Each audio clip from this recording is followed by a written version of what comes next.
هېواد کې د جګړو له پراخوالي سره سم امریکایي ځواکونو اعلان وکړ چې د B-52 الوتکو پر مټ به پر طالبانو هوایي بریدونه وکړي. همداسې وشول او په بېلابېلو سیمو کې د وسلوالو طالبانو ډلې په نښه کړې. خو اوس پوښتنه دا ده چې B-52 څه ډول الوتکې دي او کومې ځانګړتیاوې لري؟ د دې ویډیو تر پایه به مو دواړه پوښتنې حل شي. ځانګړتیاوې: وړاندې له دې چې د دې الوتکې په اړه نور جالب معلومات ولولئ، مهمه ده چې په اړه یې لږه عمومي پوهه ترلاسه کړئ. نوم: B-52 ډول: بم غورځوونکي. جوړونکی هېواد: امریکا متحده ایالات. شرکت: بوینګ. لومړنۍ الوتنه یا پرواز یې په 1952 میلادي کال د اپریل په 15مه کړی. د جوړو شوو الوتکو شمېر 744. اوسنی شمېر 460 الوتکې.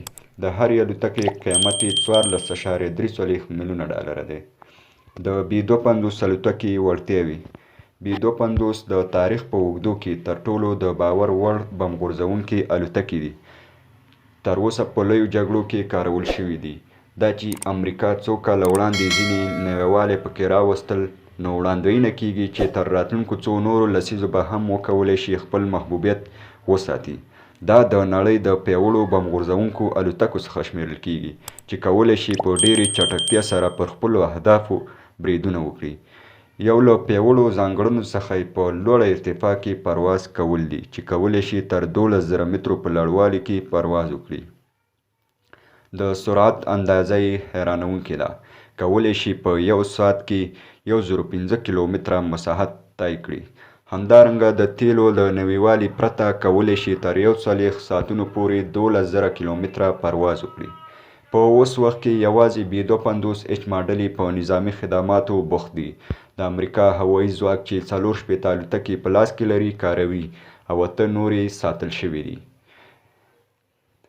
ځینې نور جالب معلومات: بشپړ نوم یې B-52 استراتوفورتریس دی. د دې الوتکو د وزرو اوږدوالی 56 مترو ته رسیږي. د ویتنام په جګړه کې د پام وړ رول درلود.